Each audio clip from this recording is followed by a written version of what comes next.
말씀을 여러분을 만나게 되니 기쁘고요. 그동안 한 3개월이 지난 것 같습니다. 저는 바쁘고 여전히 저는 건강하고 열심히 살아가고 있습니다. 요즘 설교를 유튜브로 바로 보내니까 제가 한 이 설교가 예배 끝나고 난 뒤에 몇 번 후면 전국으로 돕니다. 그래서 제가 2월 상품을 못 가지고 옵니다. 신상품 들고 와야 돼요. 금방 돌아가니까. 그래서 다소 설교자에겐 좀, 원로 목사에겐 좀 부담스럽지만은 그래도 또 새롭게 노래가니까, 또 새로 열심히 하니까 저도 좋고 여러분도 좋고 또 그런 좋은 것도 있구나 하는 그런 생각이 듭니다. 오늘 드리는 이 말씀은 여름 동안에 읽은 말씀 가운데 8절에 보면 그 단어가 딱 나옵니다. 여름 동안에. 그래서 여름 동안이라는 말씀을 좀 중점적으로 이 시간에 좀 명상하고 묵상해 보려고 합니다. 여름은 사계절 가운데 하나로서 지나가는 계절입니다. 보통 여름을 6월, 7월, 8월 그렇게 말하죠. 6월 5일이니까 여름이 시작되는 주일입니다. 출발되었습니다. 3개월 동안 멈추지 않습니다. 어느 순간에 지나가 버리고 말아요. 6월, 7월, 8월 하면 지나가 버리고 말아요. 영원하지 않습니다. 사라진다는 말입니다. 그 뜻은 뭔가 해야 된다는 거죠. 금방 지나가 버리니까, 어느 순간에 3개월이 딱 지나가 버리니까 이 여름 동안에 뭔가 해야 된다는 거예요. 둘째는 여름은 기온이 높아서 일하기 참 힘든 계절입니다.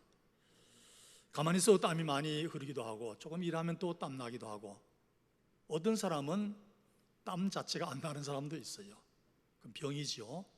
또 어떤 사람은 땀이 너무 많이 나는 경우도 있어요. 그것도 병이죠. 땀이 난다는 것은 우리 건강하다는 증거입니다. 여름에 땀을 흘려야 됩니다. 흘리도록 일도 해야 되고, 그래서 땀도 많이 나고 기온도 올라가니까 불편하다고 여겨서 쉬자, 휴가 가자, 여행 가자 등 시간을 그렇게 돌려 활용하기도 하는 겁니다. 여기서 많은 사람들의 격차가 생겨요. 차이가 납니다. 대입 수험생들이 여름은 너무 더워, 너무 불편해 할 때 판가름 납니다. 사업하는 사람이 여름에 좀 쉬자, 마음껏 좀 쉬자 할 때에 판가름 납니다. 여름 동안에 우리 성도도 자칫하면 기도도, 전도도, 봉사도 등등 이런 걸 좀 쉬자 하면 3개월이지만은 이 동안에, 이 어간에 성도들의 그 믿음의 수준이 많은 차이가 날 수가 있어요.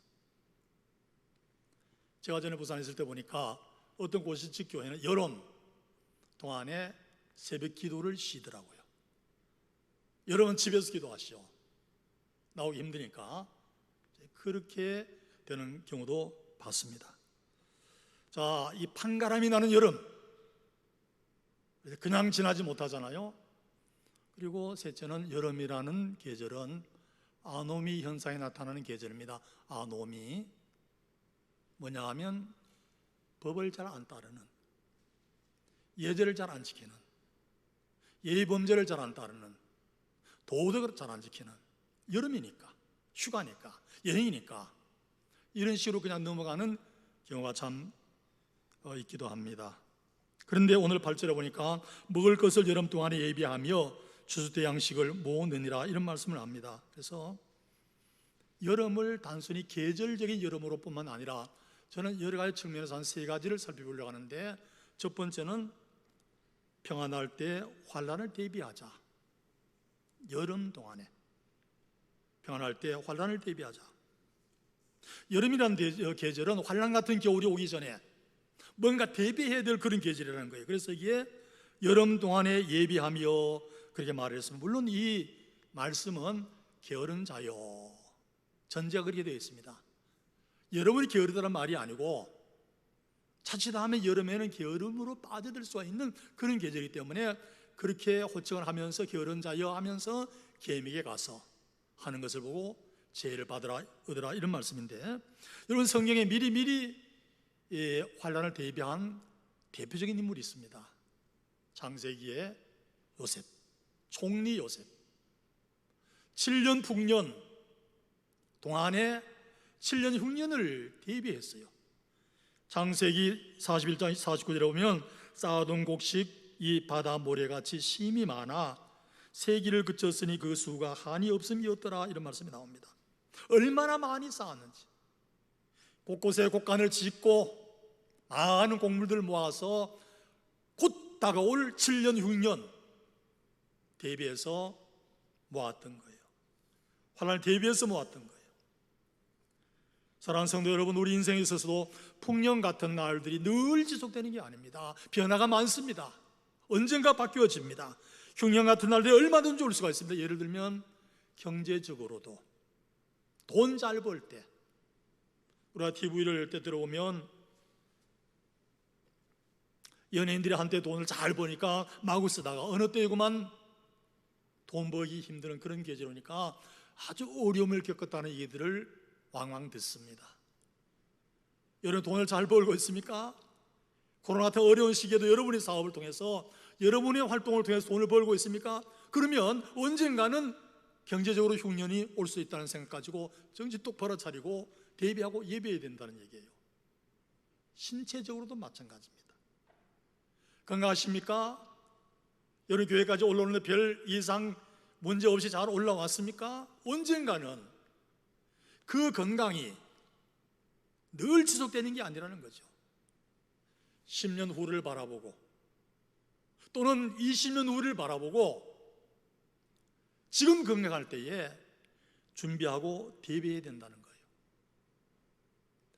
전도서 3장 1절로 8절에 보면 날 때가 있고 죽을 때가 있으며 심을 때가 있고 심을 것을 뽑을 때가 있으며 죽일 때가 있고 치료할 때가 있으며 올 때가 있고 세울 때가 있으며 쭉 나옵니다. 울 때가 있고 웃을 때가 있으며 거기 때가 29가지가 나옵니다. 여러 종, 요즘 말로 말하면 때는 것보다 훨씬 더 2900까지도 더 넘겠지요.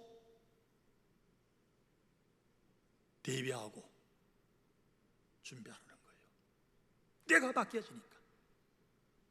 때가 바뀌어지니까. 여러분 지난번에 며칠 전에 선거를 통해서 보셨잖아요. 많이 바뀌어졌잖아요. 바뀌어지잖아요. 그 지소가 안 돼요. 4년 후에 또 바뀌어지는 거예요. 또 바뀌어지고 또 바뀌어지는 거예요. 제가 기도할 때 어느 날 하나님께서 저에게 이런 깨우침을 주었어요. 제가 건강한데 전 건강을 위해서 기도하고 있는 거예요. 건강을 위해서 기도하는데 그때 깨우침을 주시기를, 네가 앞으로 병들지도 모르잖아. 병들 때를 대비하라. 제가 지금 건강하지만은 내가 건강을 위해서 기도하는 것은 앞으로 병들 때가 올 때를 대비하는 거다. 준비하라, 이런 얘기예요. 사람들은 보통 병이 들면 기도합니다. 물론 어떤 배짱 성도들은 병들어도 기도 안 하지요. 좋은 병원만 찾고 좋은 약만 찾고 그런 활동만 하고 노력만 애쓰는 그런 성도들도 어리석게 있기도 합니다만은 대체적으로는 병들면 기도합니다. 어떤 권사님이 아들이 어려운 병에 걸렸는데, 목사님 걱정하지 마세요. 어디 좋은 교수님 알아놨어요. 안내석에서 그러더라고요. 좋은 교수님 다 알아놨다고. 그 교수님 다 책임진다는 거예요. 그게 문제가 아니잖아요. 건강할 때에 기도하는 것은 비축하는 겁니다. 저장하는 겁니다. 창고 같은 기도입니다. 창고 기도, 비축 기도, 저장 기도, 이게 건강할 때 필요한 거예요. 여러분들이 지금 건강할 때에 저장 기도 하세요. 비축 기도 하고 창고 기도 해 놓으세요. 그 언젠가는 그것이 그대로 효력을 나타내서 남들이 다 겪는 그런 어려움이라도 여러분 백신 맞은 사람처럼 별 문제 없이 넘어갈 수 있는 거예요. 여러분 다니엘서를 보면 강대국 바벨론을 멸망시킨 메데바사의 다리오 왕이 127도의 방백을 세우고 그 위에 총리 셋을 세웁니다. 그리고 총리 셋 가운데 우두머리를 유대인 다니엘로 세웁니다. 본토인이 아닙니다. 그러니까 다니엘이 여기서 저기서 시기를 받고 여기서 모함을 받고 마침내는 악법을 만들어서 다니엘을 제거할 함정을 파서 다니엘을 사자굴 속에 넣습니다. 그러나 그 다니엘은 끄떡 없었어요. 왜냐하면 다니엘은 비축기도를 해놨으니까, 할렐루야, 비축기도를 해놨으니까 끄떡없는 거예요. 저장기도 해놨어요. 창고기도 해놨어요. 하루에 세 번씩 다니엘의 신면은 금방 어떤 어려움이 없었습니다.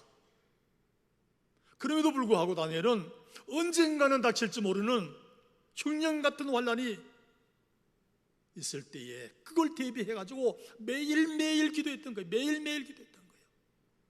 저는 이 말씀을 준비하다가 컴퓨터를 놓고 엎드려서 제가 찬송 부르고 제가 소리 내어서 기도한 게 있습니다. 아, 그렇구나. 하루에 3번씩 다니엘 기도했는데 나도 정말 비축기도, 나도 저장기도, 나도 창고기도, 나도 지금이라도 해야 되겠다. 물론 늘 하지만은 이 말씀을 준비하면서 구체적으로 나도 기도해야 되겠다.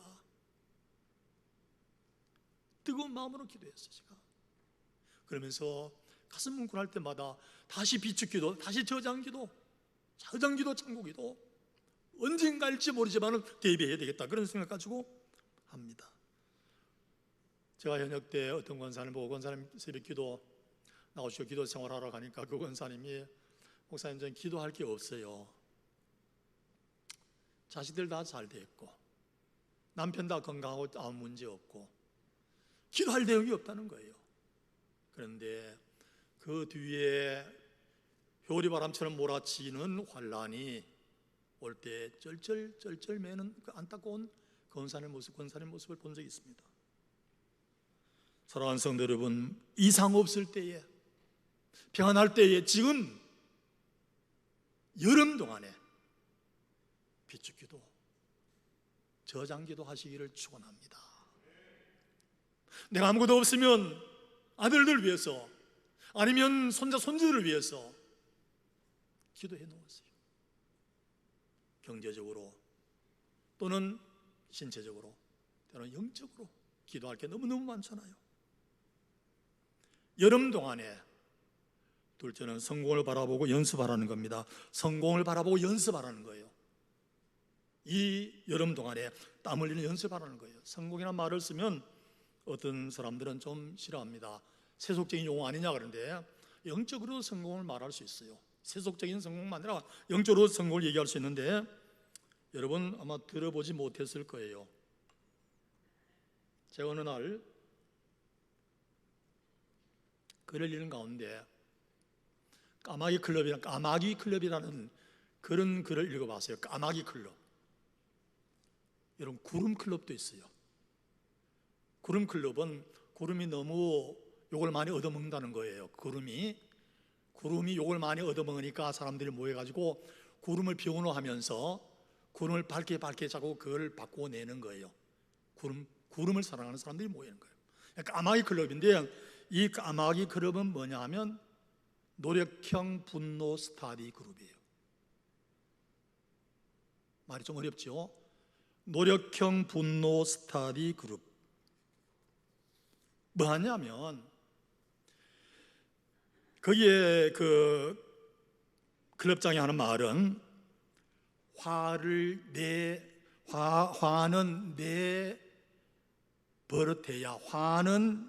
버릇해야 필요할 때 낼 수 있다. 말도 어려워. 화는 내 버릇해야 필요할 때 할 수 있다.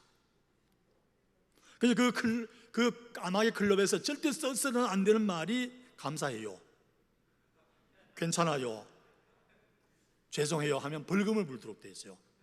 왜 그러냐면 까마귀 클럽의 취지를 깨는 사람이니까. 그렇게 말하면 안 되는 거예요. 거기에 그 작가가 이런 말을 합니다. 세상에 화 하나 제대로 못 내는 등신들 천지빛깔이다. 세상에 화 하나 제대로 내지 못하는 등신들이 천지 삐까리다 그랬어요. 예를 들어 삐까리가 있죠. 여기도. 예. 여러분, 악도 배워야 되고 죄도 배워야 제대로 할 수 있는 거예요. 아마 전에 제가 사역할 때에 또 얘기를 했을 게 아마 해도 몇 번 했을 거예요. 재밌는 얘기니까. 우리 큰딸이 벌써 40대 거의 중반이 됐죠, 그죠? 큰딸이. 그 딸이 그 신용산 교회 그때 샘물 유치원이라고 다닐 때인데 어느 날 얼굴이 막 핥혀가지고 왔어요, 집에. 그때 우리는 부목사로서 도무유치원에 살았는데 왔어요. 깜짝 놀라가지고 어떻게 된 거냐 그러니까 어떤 애하고 싸움하다가 핥혔대요. 싸움을 건 게 아니고 싸움을 당한 거예요. 근데 얘는 손톱까지 얼굴을 핥혔는데 우리 딸은 핥힐 줄 몰라요. 핥히는 걸 배워본 적이 없어요. 배운 적이 없고 뭘 배웠냐 하면 맨날 야단칠 때 히프를 때리거든요. 히프를. 얘를 어디를 때리겠어요? 얘를 히프를 살짝 때리면 얘는 때리는 게 히프밖에 몰라요. 그러나 걔는 손톱으로 얼굴을 핥혔는데 얘는 히프를 찾다가 다 핥혀버렸어요. 얼마나 속이 상해요. 그래서 내가 야, 너 이제 앞으로 그런 일 당하거든 머리 끄댕이를 잡고 흔들어라 라고 가르쳤는지 안 가르쳤는지 잘 모르겠어. 지금 세월 오래돼가지고 끄댕이를 잡고 흔들어야 되잖아요. 똑같은 일이 또 익산에 있는 그 딸의 손자가 초등학교 갔는데 또 당한 거예요. 걔는 덩치도 거의 힘도 세요. 조그만 데로 와서 건드리는. 그때는 내가 나도 동원했어. 왜 할아버지도 동원해가지고 싸우는 방법 얘기한 거예요. 너 힘 세잖아. 손 꽉 잡아. 꽉 잡고 확 밀어버려. 그러니까 할아버지 손도 잡기 전에 빨라가지고 치고 가버렸어요. 그럼 태권도 학원에 가. 검도 학원에 갔다가 겁나가지고 다시 왔어. 아, 이런 세상이에요. 자, 여러분 화내는 방법 안 배워도 괜찮아요. 한 번도 안 내도 낼 줄 몰라도 좋아요. 내지 마세요. 다만 요거는 해야 돼요. 성공. 여러분 신앙생활에 성공하시기를 축원합니다. 여러분 경제활동에 성공하시기를 축원합니다. 여러분의 건강생활에도 성공하시기를 축원합니다. 성공을 해야 돼요. 하려면 연습을 해야 돼요. 제가 준비 다 해놨는데 우리 집 사람이 당신 오늘 가서 설교할 때 손흥민 얘기하지 마. 요즘 방송, 기독교 방송, 각종 방송에 설교하는 목사님들마다 손흥민에 대해서 다 얘기하는 거예요. 그래도 나는 또 얘기해야 돼. 내가 준비를 했으니까. 여러분 잘 아는 대로 손흥민이가 지난달 5월 23일 날 영국의 그 프리미어 리그에서 23골 넣어가지고 득점상 받았잖아요. 득점상. 아시아인으로는 최고고요. 축구선수 박지성 뭐라 그러는지 알아요? 인류가 달에 간 것과 방불한 큰 사건이다. 인류가 달에 발을 딛는 것과 큰 사건이다. 그 얘기를 들었는지 대통령도 손흥민에게 뭐 줬습니까? 제국훈장 청룡상을 줬잖아요. 어쩜 대단해요. 유럽에는요 스페인 리그, 그 다음에 이탈리아 리그, 독일 리그, 프랑스 리그, 그리고 영국 리그가 있는데 손흥민이 때는 영국 리그가 경쟁이 가장 심하고 수준이 제일 높대요. 그런데 거기서 득점왕으로 1등을 한 거예요. 왕이 된 거예요. 사람들은 야 축구 천재 그런데 그 아버지는 흥민이는 월드 클래스가 아니야 이랬어요. 월드 세계급이 아니라 그랬어요. 그리고 손흥민 자신도 그랬어요. 나는 축구 천재가 아닙니다. 나는 축구 천재가 아니고요. 저는 24시간 통째로 축구에 부어야만 그 손흥민이 얘기는 축구에 들이 부어야 지금의 경기력을 유지할 수 있습니다. 이렇게 말했어요. 축구에 들이 부어야 지금 하는 그런 수준을 할 수 있다는 거예요. 그러면 손흥민이가 1년에 받는 연봉이 165억이에요. 상상됩니까? 1년에 165억이 연봉입니다. 그리고 이적료는요 1000억이 넘어요. 손흥민이를 다른 팀에서 데려가려고 하면 있는 팀에다가 1000억을 줘야만 데려갈 수 있는 거예요. 그거는 팀 대 팀이지만은. 자, 손흥민이가 축구 천재도 아닌데 어떻게 그런 훌륭한 인물이 됐는가 할 때에 그걸 한마디로 말하면 연습입니다. 연습. 연습. 손흥민은 두 발을 다 써요. 오른발 제비인데 왼발도 잘 써요. 왼발도 슛하고 왼발도 드리블도 하고 왼발 너무너무 잘해요. 아버지가 훈련시킨 거예요. 손흥민이 오른발잡이 가지고는 안 된다, 성공 못한다, 왼발도 쓰도록 양말 신을 때도 왼쪽으로 먼저, 바지 입을 때도 왼발 먼저 끼게 만들고, 그 다음에 신발끈을 묶을 때도 왼발 먼저 하고.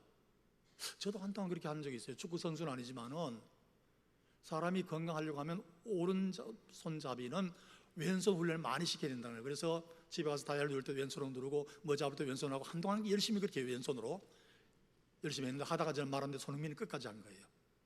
그래가지고 왼발 그리 잘하는데, 야구 선수들이 타율이 있잖아요. 치면 안타 나오는 10개 치면 3개 잘 치는 선수예요. 안타 3개 치면. 그래서 손흥민이는 유효 슈팅이 있어요. 쏘면 골대 안으로, 키퍼가 없으면 골대 안으로 들어가는. 키퍼 잡는 건 예외지만 골대 안으로 쏘는 그 슛이 57%예요. 유효 슈팅 확률이. 다른 선수들은 몇 개냐? 30개, 30%에서 40%밖에 안 되는 거예요. 2위가 30몇 %예요. 그래서 손흥민은 57%예요. 10개 쏘면 5개 이상, 절반 이상 골대 안으로 들어가는 거예요. 어떻게 가능했느냐? 2011년도 독일 갔을 때에 10대에 갔잖아요. 들어갔을 때에 슈팅 연습을 하루에 1000개를 했다는 거예요. 이 목사님 이런 얘기 안 했죠? 했어요 다? 하루에 1000개씩 했다는 거예요. 오른발 500개, 왼발 500개, 1000개를 했기 때문에 어느 각도에서도 슛을 쏘는데 왼발로 쏠지 오른발로 쏠지, 그러니까 키퍼가 잘못 막는 거예요.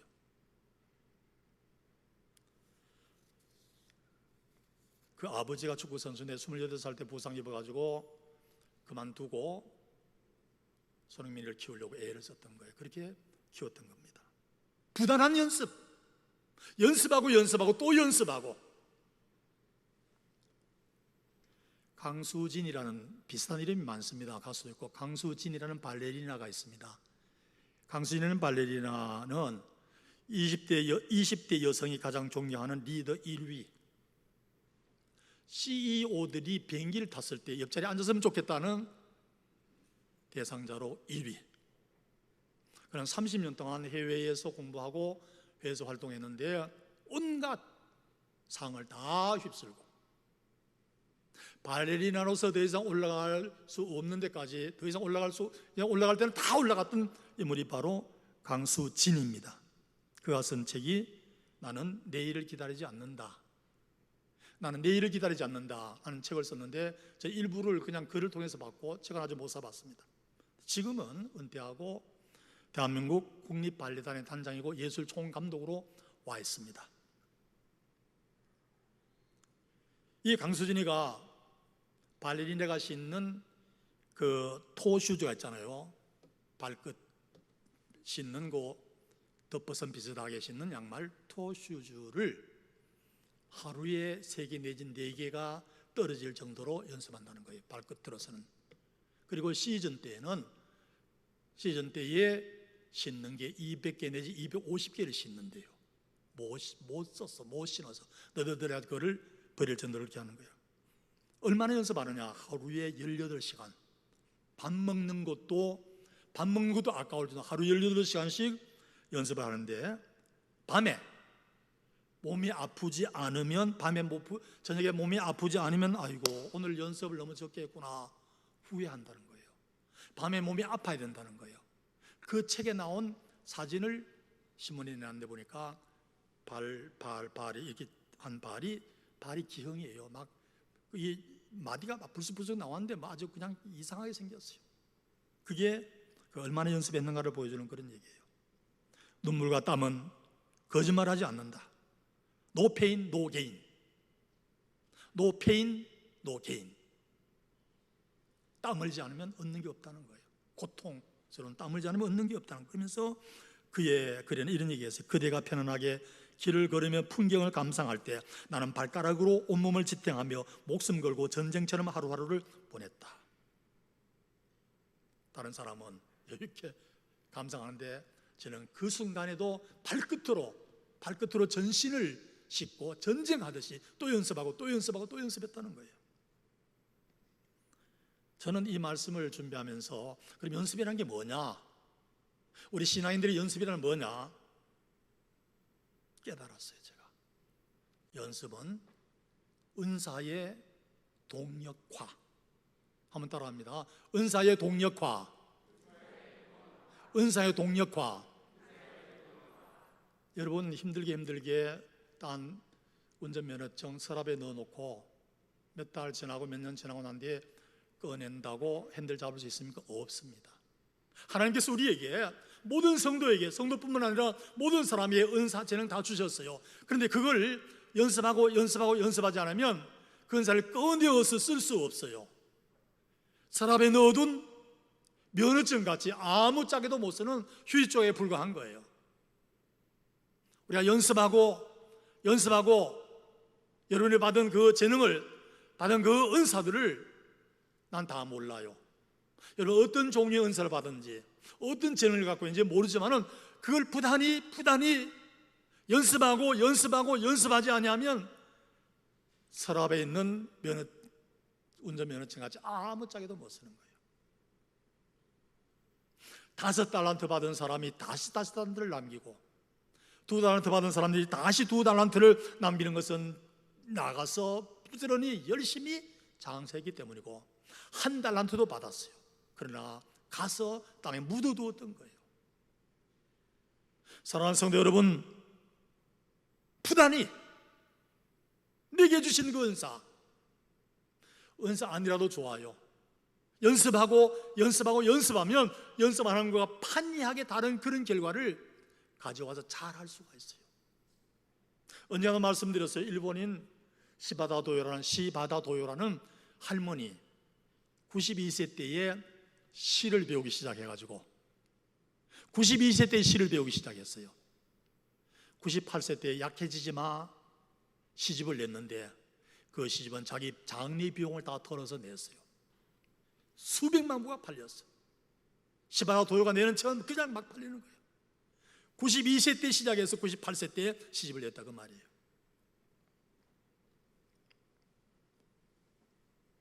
성공하려면 그려봐야 됩니다. 기도해야 됩니다. 그리고 부단히 노력해야 됩니다. 마지막 세 번째, 여름 동안에 죽음을 대비해야 돼요. 죽음을 대비해야 돼요. 버킷리스트라는 말이 있습니다. 버킷리스트 아는 분들은 압니다만은 버킷리스트라는 말이 많이 나오는데 그게 무슨 뜻이냐면 죽기 전에 꼭 해보고 싶은 일들을 적은 목록. 아이 목사님, 나는 앞으로 100세 되면 아직 뭐 몇십 년 남았는데 그런 소리 하지 마세요. 아니, 자기 죽을 전 아는 사람이 아무도 없어요. 죽기 전에 해야 할 일들의 목록이 버킷리스트입니다. 이게 중세시대에, 끔찍한 얘기입니다만은 중세시대의 사람들이 자살할 때에 요즘에 뭐 한강에 뛰어들립니다만은 어떻게 하냐면 양동이 있잖아요. 버켓, 영어로 버켓이란다. 양동이를 이렇게 세워놓고 거꾸로 세워놓고 양동이 위에 올라가서 목을 매는 줄을 여기 달아놨어요. 달아놓고 이게 목에 거는 거예요. 목에 겨우 걸리도록 해놓고는 어떻게 하냐면 양동이를 발길로 탁 찹니다. 자기가 서 있는 양동이를 발길로 탁 차면 그 순간에 죽는 거예요. 이게 자살한 방법이에요. 그래서 킥 더 버켓이란 말에서 버킷리스트란 말이 나왔어요. 그러니까 죽기 전에 해야 할 일들을 한번 생각해 보라는 거예요. 몇 년 전에 326명을 대상으로 해서 버킷리스트를 조사했더니 여러분 뭘 것 같아요? 죽기 전에 꼭 해야 되고 싶은 게 뭐가 있어요? 아주 쉬운 거예요. 세계 일주. 세계 일주 그렇게 꼭 해야 됩니까? 세계 일주. 그 다음에 두 번째는 열정적인 사랑. 그 다음에 그렇게 올라간 그 조사 가운데 뭐가 있냐면 당장 사장 앞에서 사표 던지기. 큰 방에 던져 끝장낸다는 거예요. 죽으니까 못하면 뭐가 있느냐 이런 얘기예요. 여러분은 버킷리스트가 뭡니까? 버킷리스트 들어본 것도 처음인데 걱정하지 마세요. 버킷리스트 제가 지금 딱 3가지를 가르쳐 드리려고 해요. 죽기 전에 꼭 해야 될 것 세 가지. 이거는 꼭 해야 돼요. 그래서 오늘 여름 동안인 지금 살아있는 동안에 우리가 해야 되는데, 첫째는 믿음을 확인하는 것. 믿음이, 내가 믿는다고 지금 교회 출석했는데 진짜 참말로 내가 믿음이 있는가 없는가? 고린도전서 13, 후서 15장 13장에 있는 것처럼 믿음이 있는가 확인해 보라는 거예요. 예수 믿는데 나는 아니에요. 세례 받았는데 아니에요. 직분자 아니에요. 믿음이 있느냐? 정말 믿음이 있느냐? 영접하는 자 곧 그 이름을 믿는 자들에게는 하나님 자녀가 되는 권세를 주셨으니, 하나님 자녀. 그 다음에 요한복음 5장 24절에 내가 진실로 진실로 너희에게 이르노니 내 말을 듣고 또 나 보내신 이를 믿는 자는 영생을 얻었고 영생. 이제는 천국 갔습니다마는 제가 물었어요. 권사님 지금 돌아가셔도 천국 가실 수 있는가? 아이고 목사님, 죽어봐야 알지 그 어디 갑니까? 이러더라고요. 저한테 노골적으로 얘기를 해요. 그냥 죽어봐야 알지 천국 가는 거, 천국 갈 수 있는 거 어떻게 알아요? 그분 천국 갔을 거예요. 그동안에 믿음 생활 잘하셨으니까. 영생이 뭡니까? 영생이 죽지 않고 오래 사는 겁니까? 그건 국어사전의 얘기고, 죽지 않고 오래 사는 것은 나사로 건너편에, 나사로 저 밑에 있는 음부에 있는 부자 영감도 안 죽어요. 그 나사로 손끝에 물을 한 방울을 찍어서 내 혀를 좀 서늘하게 해달라고 요청했던 그 부자 영감도 안 죽어요. 50년? 100년이면 예수님 비유입니다마는 그게 비유가 아니고 사실이라면 지금까지도 그 부자 영감은 아직 안 죽었어요. 음부에 떨어져서 그 부자 영감은 영원토록 죽지 않아요. 죽지 않고 사는 게 영생 아니에요. 영접하는 자 곧 그 이름을 믿는 자들에게는 하나님의 자녀는 하나님의 생명을 부여받은 사람이 하나님의 자녀입니다. 할렐루야. 하나님의 생명을, 자녀니까 하나님의 생명을 부여받았어요. 그래서 지금도 영생이에요. 지금도 여러분 영생을 얻었고 이미 얻었고 영생을 누리고 있는 거예요. 죽어서가 아니에요. 지금도 하나님의 생명을 부여받았어요. 어느 순간도.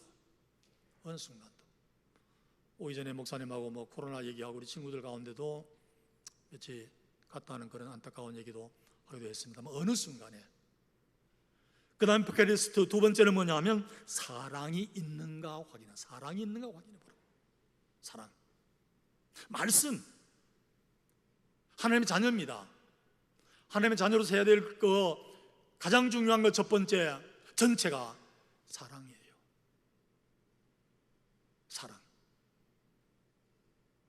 사랑은 율법의 완성이라 그랬고, 누가복음 23장 34절 아버지여 저들을 사하여 주옵소서 저들이 알지 못하고 행함이니이다. 십자가상에서 마지막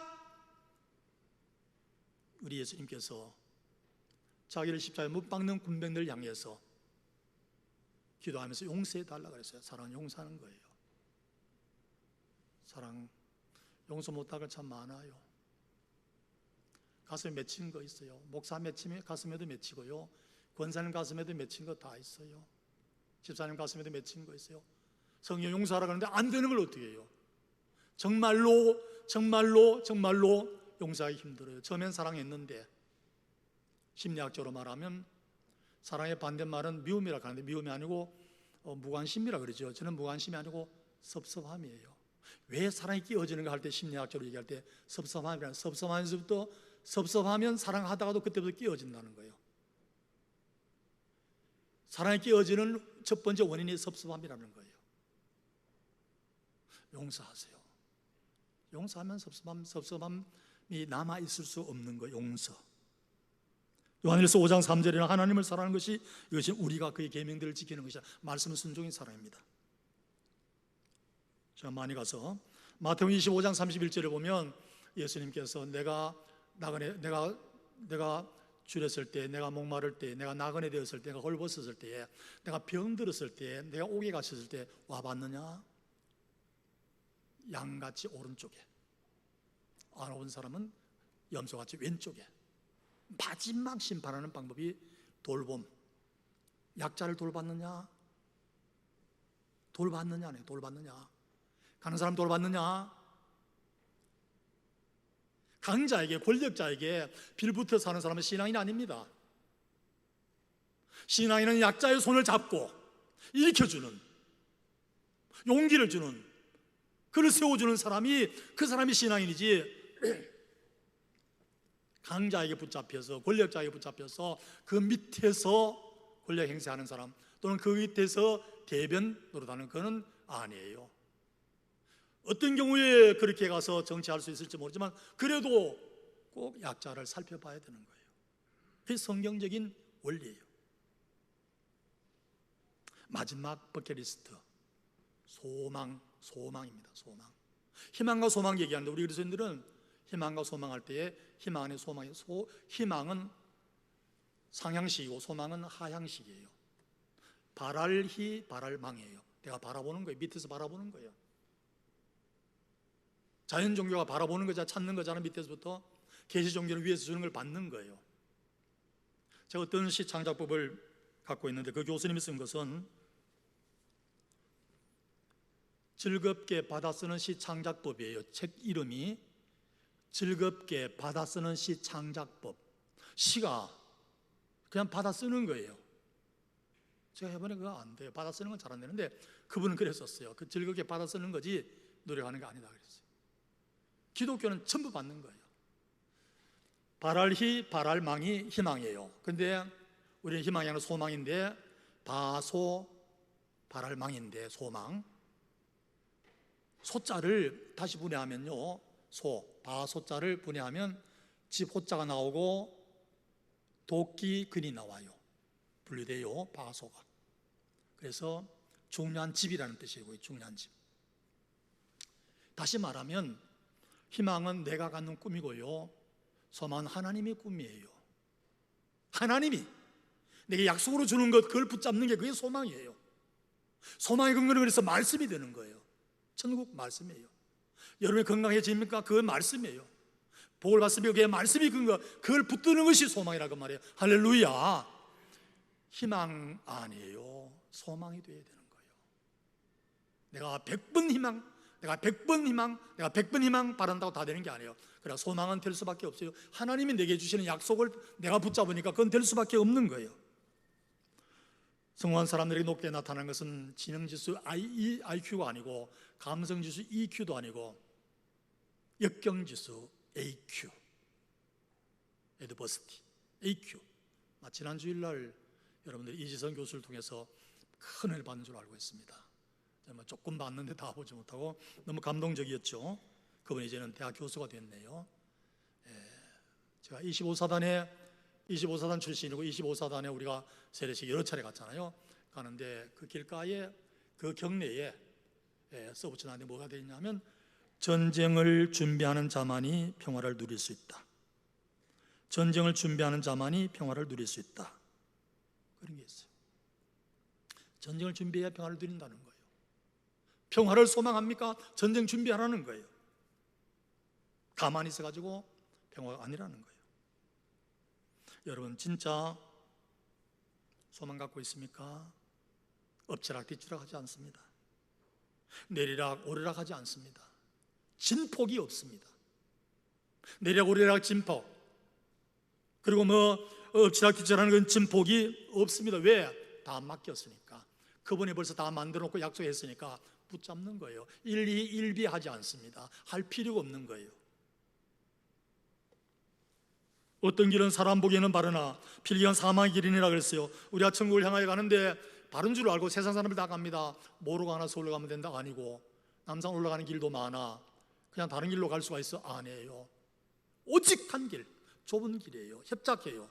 찾는 이가 잘 없어요. 그래서 끝이 안 보여요. 이게 끝이 가서 바르게 도착하려는지 잘 몰라요. 그러나 순간순간 말씀 붙들고 성령의 가이드가 되어서 가면요, 아무리 꾸부릉꾸부릉 해도요, 협착해도 좁아도 끄떡 없어요. 결과는 반드시 도착하는 거예요. 버킷리스트 세계 마음속에 다짐하시고 이 여름 동안에 갖추세요. 여름 동안에 앞으로 어떤 계절 와도, 인생의 어떤 계절이 와도 여러분 끄떡 없습니다. 그런 아름다운 신앙의 모습으로 사시는 여러분 되시기를 축원합니다. 거룩하시고 존귀하신 아버지 하나님, 감사하고 감사합니다. 여름이 시작되는 이 무더운 계절에 주의 말씀을 다시 살펴봤습니다. 우리 청함의 모든 권속들이 이런 모습으로 여름 동안에 잘 준비해서 어떤 계절이 와도, 어떤 인생의 계절이 와도, 어떤 지구의 우주의 계절이 와도 끄떡없는 삶을 늘 살아갈 수 있도록 인도해 주옵소서. 예수님의 이름으로 기도하옵나이다.